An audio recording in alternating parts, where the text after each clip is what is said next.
Profesor Dr. Eka Sri Mulyani. Kita hari ini akan membahas materi yang sangat menarik terkait bagaimana perempuan itu bekerja atau berperan ganda, sambil menjadi ibu rumah tangga juga menjadi wanita karir. Kebetulan ini Bu Profesor Eka baru selesai menulis sebuah buku yang judulnya Berjuang untuk Seimbang, catatan sederhana tentang keluarga dan kerja. Nah, mungkin di buku ini banyak kisah menarik yang disampaikan oleh Prof. Eka, dan buku itu juga menjadi bagian dari pengalaman pengalaman Prof. Eka sendiri. Sebelumnya saya juga ingin memperkenalkan bahwa Prof. Eka menjabat Dekan Psikologi selama 3 tahun, dan kita pernah bersama setahun lebih karena saya juga dipercayakan menjadi Dekan FISIP, dan kita sering banyak cerita Prof. Eka tentang keseharian kita di dalam bekerja, suka dukanya Nah, mungkin ini kita mau tanya ini ke Prof. Eka, gimana sih pengalaman ataupun hal-hal yang bisa kita belajar dari Prof. Eka selama dari sejak dulu kuliah di luar negeri terus S2, S3 di luar negeri, kemudian mengurus keluarga juga, punya karir yang bagus dan bisa mencapai jabatan atau gelar profesor. Itu saya sangat muda. Boleh Prof. Eka berbagi silakan. Terima kasih Bu Dr. Ernita Dewi, kepada semua pemirsa Ruang FISIP yang berbahagia. Kali ini saya mendapat kesempatan yang sangat spesial untuk bisa bincang-bincang, baik yang terkait dengan buku barangkali, karena sudah ada di sini bukunya. Kita bisa baca bukunya kalau mau tahu lebih lanjut, maupun hal-hal yang di luar saya tulis di dalam buku. Karena memang yang ingin saya garis bawahi adalah bahwa semua kita itu punya pengalaman, sebenarnya begitu. Dan cara strategi yang dipilih oleh seseorang, oleh perempuan, oleh sebuah keluarga tidak harus selalu sama, Jadi sebenarnya lebih kepada sharing. Makanya ketika buku ini di-launching, saya mengatakan bahwa buku ini bukan model, tapi buku ini lebih kepada sharing. Buku ini tidak memberikan jawaban, tapi justru menitipkan harapan. Karena memang pada akhirnya saya berkesimpulan, seandainya memang kita diberikan kemampuan, diberikan pengetahuan dan pengalaman, waktu dan kesempatan serta energi yang cukup, mengapa tidak bisa memainkan peran-peran yang lebih signifikan, tidak dibatasi oleh ruang-ruang atau domain-domain tertentu. Makanya di dalam buku itu saya menuliskan salah satu quote-nya itu adalah bahwa dalam hidup yang sesungguhnya sangat singkat, kita harus terus berbuat dan menjadi bermanfaat, siapapun kita, laki-laki dan perempuan, seperti itu. Bahwa situasinya kadang-kala tidak begitu mudah karena harus menjaga keseimbangan. Tapi keseimbangan di sini kan tidak matematis sifatnya, tidak takaran angka-angka, jadi sangat cair, dan itu dibangun di atas sebuah komunikasi, interaksi, relasi yang sehat. Selama itu bisa terjaga dan terjadi, sebenarnya menjadi sangat mungkin dan menjadi sangat produktif bagi kita dan siapapun untuk bekerja dan berkarya dimanapun. Seperti itu. Menarik sekali karena memang di era sekarang kehadiran perempuan di ranah publik itu sudah terlihat sangat biasa dan banyak sekali, bahkan banyak pihak yang sudah bisa menerima yang sebelumnya mungkin ada konotasi agak negatif kalau perempuan itu bekerja atau menjadi pejabat-pejabat publik. Kalau sekarang saya melihat eranya sudah berganti di mana masyarakat sudah bisa menerima, dan juga para suami saya lihat justru memberi dukungan kepada istri ketika kemudian istrinya mendapatkan promosi sebagai pejabat-pejabat tertentu Ini pertanyaan saya kepada Prof. Eka, bagaimana sih ketika masyarakat memandang gitu kalau tiba-tiba perempuan mungkin kita belum punya ya, misalnya ada rektor perempuan, kalau presiden perempuan sudah ada, ketua DPR perempuan. Kalau menurut Prof. Eka melihat bagaimana sih masyarakat itu menanggapi bahwa kehadiran perempuan di ranah publik adalah sebuah keniscayaan untuk sekarang. Karena masih ada juga Prof yang masih bersuara yang walaupun tidak banyak ya, tapi mereka melihat bahwa apakah perempuan itu mampu gitu ya.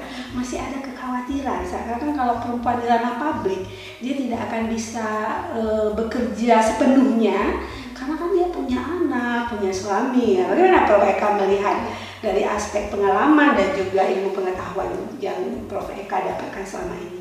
Ya, yang perlu kita pahami bahwa masyarakat kita samalah dengan masyarakat di banyak tempat lain, itu adalah masyarakat yang patriarki, kan? Tapi jenis patriarkinya itu tidak sama, beda antara satu daerah dengan daerah lain. Patriarki di Aceh beda dengan patriarki yang ada di Padang. Karena nanti kan ada interaksi dengan praktek-praktek tradisi dan budaya lokal ya. Jadi kalau di dalam masyarakat Aceh itu namanya, barangkali kalau dalam kajian antropologi itu matrifokalinya seperti itu ya. Jadi secara tidak langsung memang dengan situasi yang demikian dan dengan kesempatan belajar yang terbuka luas kepada perempuan untuk menempuh pendidikan tinggi, ya tidak bisa ditolak bahwa kemudian kita memiliki sumber daya perempuan yang luar biasa. Dan bahkan kalau mau jujur, kalau kita menghadiri wisuda S1, sarjana, hampir selalu yang banyak sekali lulus kurot atau lulus dengan nilai terbaik dan istimewa dari berbagai fakultas dan jurusan itu adalah perempuan. Nah, pertanyaannya adalah kemana harusnya pergi orang yang sudah sangat hebat ini secara keilmuan dan pengetahuan. Ya, jadi memang situasinya adalah hari ini kita memiliki sumber daya manusia yang cukup berkualitas. Ya. Jadi kalau misalnya hanya sampai kepada akses kepada pendidikan, setelah itu what next? Mau tidak mau ya, bagaimana caranya mereka ini bisa masuk ke sektor-sektor publik kan, sehingga bisa memberikan pencerahan dan perubahan. Nah itu tadi persoalannya adalah bagaimana caranya juga di sisi lain kehidupan sosial dan personal itu juga terjaga, karena semua ini kan berkelindan ya, berkaitan. Kalau misalnya ada problem personal itu kan mestinya juga ikut mempengaruhi sisi profesional gitu kan. Nah di situ sih. Jadi kalau yang saya amati dengan tradisi yang ada sebenarnya, kalau kita baca sejarah, ya kan, kemudian kajian-kajian antropologi untuk masyarakat Indo-Melayu, Asia Tenggara secara umum, itu dikatakan bahwa perempuan dalam masyarakat Indo-Melayu itu relatif memiliki otonomi, melihat kepada yang saya gambarkan itu tadi ya. Nah kemudian modernitas itu seperti pedang bermata dua ya. Di satu sisi dia memberikan akses ya, tapi di sisi lain juga sebenarnya mereduksi dan memberikan situasi yang tidak mudah gitu ya. Kalau dulu dalam masyarakat agraris pergi ke sawah adalah sama-sama, dan itu kemudian kita katakan sektor ekonomi dan itu publik. Nah sekarang kan dengan model pekerjaan yang profesional itu kan tidak bisa saling sama-sama gitu kan. Ya, dan dengan fakta ketika kesempatan pendidikan lebih duluan terbuka kepada laki-laki dulunya ya, awal-awal abad ke-20, ya mereka duluan kan yang menempati ini. Jadi kalau tidak ada afirmasi, kalau tidak ada sebuah strategi dan upaya khusus, maka startnya ini tidak sama. Jadi ketika kita mengatakan diberikan kesempatan dengan start yang tidak sama, tetap akan selalu ketinggalan. Makanya kemudian perlu afirmasi untuk kemudian setidaknya pada fase startnya itu minimal relatively tidak terlalu gapnya itu tidak terlalu besar. Oke, menarik sekali bahwa ada banyak sumber daya perempuan yang sekarang ada seiring dengan berkembangnya dunia pendidikan dan akses yang besar ya untuk perempuan mendapatkan pendidikan, lalu kemudian dia memiliki ilmu pengetahuan dan dia mengharuskan untuk bisa bekerja di ranah publik. Ini tentu kadang-kadang kan orang berpikir bagaimana ya membagi waktu ya, Prof. Eka ya, mungkin secara pengalaman Prof. Eka juga ketika menjabat, bahwa kita perlu waktu untuk bekerja. Tapi di sisi lain perempuan juga memiliki tanggung jawab sebagai istri, sebagai ibu dalam keluarga. Ini bagaimana membuat sebuah situasi di mana kita bisa berbagi peran. Memang perempuan tuh hebat sekali kalau menurut saya. Dia bisa bekerja di banyak peran dalam waktu yang sama ya. Mungkin lagi bekerja bisa menjemput anak, terus sambil bekerja juga bisa memikirkan apa sih menu makan siang bersama suami ya. Nah ini pengalaman mereka bagaimana sih membagi waktu ya. Ini untuk pembelajaran juga bagi generasi muda sekarang yang akan memilih ya, mereka akan berperan di ranah publik dan domestik. Ini jadi pengalaman loh mereka. Gimana sih membagi waktu supaya untuk keluarga ada, untuk anak ada, dan karirnya tetap sukses. Ya. Jadi gini, pertama saya ingin mengatakan bahwa apapun ceritanya dalam konteks masyarakat kita posisi keluarga itu penting ya. Jadi kita starting pointnya membicarakan bukan pada pilihan berkeluarga atau tidak berkeluarga, tapi ini dalam konteks emang sudah berkeluarga. Karena nanti kan sebagian kalau bicara karir ya sudah kita kan boleh memilih misalnya ya, meninggalkan memilih untuk tidak berkeluarga. Tapi ini diskusi kita adalah bahwa starting pointnya kita berkeluarga dan bagaimana ketika kita memang berkeluarga tetapi memiliki tanggung jawab publik lainnya di luar keluarga. Kalau di dalam buku itu saya mengatakan bahwa ketika kita memilih ini sebagai sebuah pilihan yang sadar dengan penuh rasa tanggung jawab, maka mengatur dan memanage segala sesuatu yang terkait itu adalah sebuah keniscayaan. Tidak bisa dibiarkan seperti air mengalir ya sudah apa adanya. Tetap memang harus dibincangkan. Nah, yang pertama sekali ya arrangement atau pengaturannya adalah dengan suami atau dengan siapa saja yang memang ada bersama kita. Bagaimana kesepakatan siapa yang akan pergi kalau ada misalnya dua-duanya bekerja dan keduanya dapat tugas melakukan perjalanan dinas. Nah itu bagaimana? Ya cuma elemen seperti itu. Juga dalam hal pengasuhan anak. Jadi intinya sebenarnya berbagi. Ketika model keluarga berubah dari extended family, keluarga besar yang tanggung jawab pengasuhan anak bisa dibagi bersama-sama menjadi keluarga inti, maka pengaturannya itu juga berubah. Jadi mindsetnya kita itu juga harus berbeda, karena ketika sudah menjadi keluarga inti, nuclear family ini kan sudah tidak ada lagi bala bantuan yang bisa didapat dengan tiba-tiba dan dengan mudah gitu ya, yang ada di sekeliling kita. Ada hal lagi yang menjadi tantangan bahwa dalam masyarakat kita ya, masyarakat kita dalam hal ini saya lebih fokuskan pada masyarakat Aceh, mencari asisten rumah tangga yang profesional itu tidak mudah ya.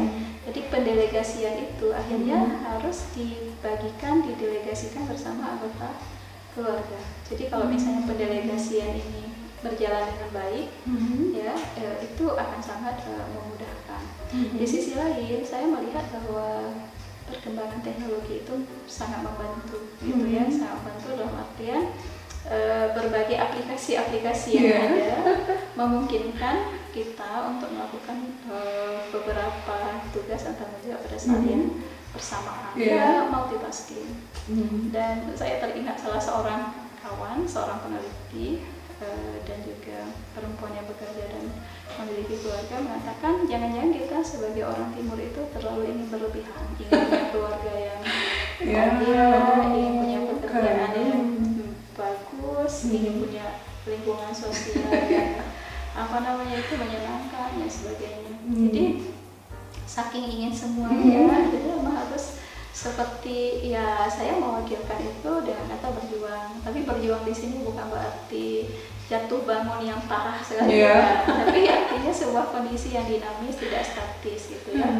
Ketika bahwa kemudian kita memiliki tanggung jawab dan amanah, baik itu dalam domain domestik maupun publik ya, kita harus melakukan sesuatu, harus mencari strategi dan cara sehingga target-target capaian baik yang ada di dalam keluarga maupun yang ada di kerja-kerja di luar keluarga itu bisa tercapai. Jadi berjuang di sini adalah sesuatu yang kita lakukan untuk mencarikan solusi-solusi terhadap masalah, strategi-strategi untuk mencapai harapan. Memang tidak mudah, tapi memang harus diperjuangkan sampai akhir, karena minimal setidaknya kita sudah bisa melawan ketidakyakinan diri sendiri. Karena kadang-kadang bagi beberapa di awal itu memang tidak bisa, nggak ya. Oke, menarik sekali bahwa ketika seorang perempuan ingin memilih berkarir dan dia punya keluarga, maka dia harus punya satu komitmen ya dengan pasangannya ya, bahwa ada delegasi tugas, bahwa tidak bisa dituntut kalau istrinya kerja kemudian juga harus memasak buat suami dalam apa istilah di waktu ini harus ada bersama, di waktu itu harus ada bersama. Ini kayaknya harus ada komitmen yang kuat ya Prof Eka ya. Artinya pasangannya harus mengerti dulu. Kalau tidak bisa jadi kita ribut ya.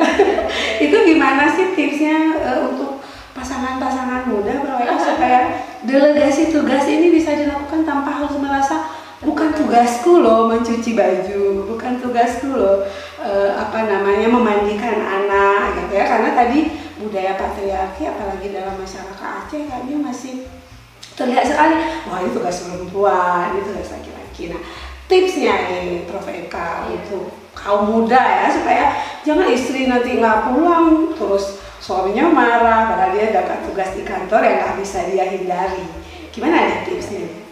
Jadi kan perkawinan itu bukan akhir sebenarnya kan dari sebuah pencapaian. Ada yang mengatakan sambil bercanda, ada juga ketika sudah menikah ya sudah dengan sudah sampai akhir dari bukan, tapi sebenarnya itu awal ya, awal. Nah disitulah kemudian yang perlu dibangun adalah komunikasi.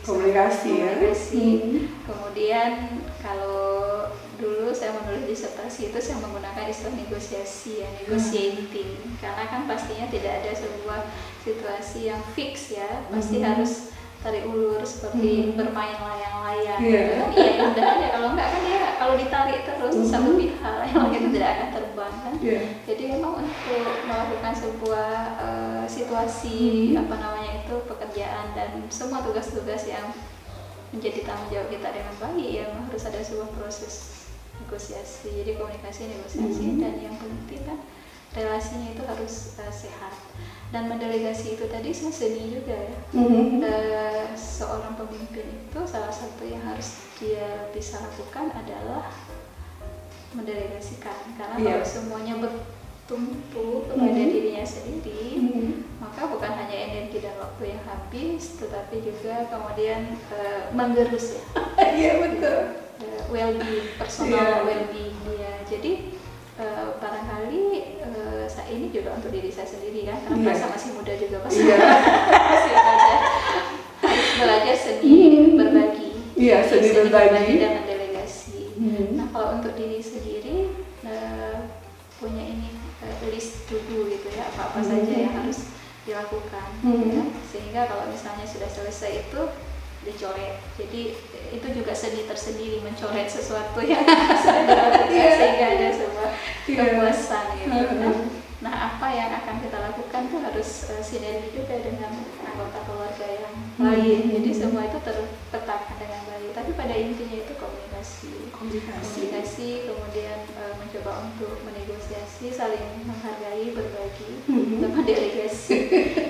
itu beberapa elemen-elemen yang memang harus dipikirkan menurut saya. Karena terpikir juga ya, kayaknya kelanjutan buku ini harus ada tulisan lainnya, negosiasi dalam dalam rumah tangga. Karena secara teori itu mudah, tapi secara prakteknya itu terkadang tidak gampang, apalagi dengan beban-beban pekerjaan yang lainnya ya, yang menimbulkan stres, emosi dan sebagainya. Satu hal juga masa pandemi seperti ini, publik dan domestik itu sudah tidak berbeda lagi, sudah blur. Dan sebenarnya dari awal ya, kalau dalam masyarakat tertentu termasuk kita itu publik domestik itu kan tidak clear cut, tidak betul-betul dia itu ini domestik ini publik, tetap bercampur sih dalam hal. Nah kadang-kadang kalau misalnya ini dengan situasi yang sangat spesial dan tidak biasa seperti sekarang, tidak bisa ditempatkan pada tempatnya, itu menjadi problem sendiri. Maka masa pandemi banyak terjadi percekcokan ya, karena udah ketemu selalu dengan suami ya. Padahal harusnya itu menjadi rahmat ya, artinya bisa ketemu selalu ya, tapi ini juga jadi masalah. Ini pertanyaan terakhir Prof Eka sebelum kita tutup, karena menarik sekali sih kalau membahas tentang perempuan, ini tidak akan habis-habisnya. Bahwa di dalam berumah tangga ketika seseorang perempuan ya, mungkin pengalaman pribadi juga dari kami berdua di sini, kita kan juga punya beban yang kita bawa dari pekerjaan kita gitu ya. Dan ketika situasi di dalam rumah tangga ini pasangan kita itu tidak bisa berdamai dengan keadaan kita, atau dalam bahasa Prof Eka tadi komunikasi dan negosiasinya ini tidak baik, akhirnya tekanan pekerjaan perempuan mendapat lagi tekanan dari rumah tangga, ini kan membuat posisi perempuan justru semakin tidak nyaman ya Prof Eka ya. Ini pertanyaan saya yang kemudian ini juga untuk tips anak-anak muda ya, karena kita cerita pengalaman yang sudah kita jalankan. Nah, ketika memilih pasangan, nah ini Prof Eka ya, ketika memilih pasangan juga sangat menentukan, berarti ya harus ada seia sekata ya dari awal. Ini Prof Eka salahnya gitu sih. Kalau perempuan udah sarjana, udah S2 gitu ya, mau memilih berumah tangga, dia kan harus memikirkan juga dampak. Ini pertanyaan terakhir Prof, gimana sebenarnya supaya negosiasi dan komunikasi itu bisa berjalan dengan sangat mulus? Mungkin kalau dari konsep agama itu kan kafaah ya. Iya. Kafaah itu kalau kita pahami itu bukan sama dengan sekali lagi ukuran angka-angka. Kafaah itu kan pada level kesepahaman ya. Dan itu biasanya pengalaman sih. Jadi ketika seseorang itu sudah memiliki pengalaman yang mengajarkan dia banyak hal, ya bisa berkomunikasi dengan pengalaman yang sama gitu. Jadi kalau dalam konsep agama itu kafaah. Tapi kalau dari strategi yang perlu dibangun ya komunikasi dari awal. Jadi yang perlu kita lakukan, bagi saya tidak melihat keluarga itu sebagai sebuah penghalang, tapi justru peluang. Karena ketika kita bisa membangun sebuah support mekanisme support dan dukungan yang baik dalam keluarga, terutama keluarga inti, itu luar biasa ya, memberikan energi dan semangat yang tidak pernah habis untuk kita. Jadi jangan dilihat itu sebagai penghalang, berarti peluang. Tapi saya juga tidak menafikan bahwa di sana juga ada banyak orang yang menghadapi kenyataan,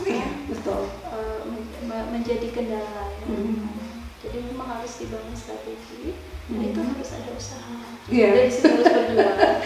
Dan tidak datang sendiri ya. Tidak datang, itu semua tidak akan datang sebagai sebuah hadiah. Bahkan juga tidak ada buku petunjuk ya Prof Eka ya, bahwa untuk membangun rumah tangga ini kamu harus baca buku ini, harus baca panduan, itu tidak ada ya.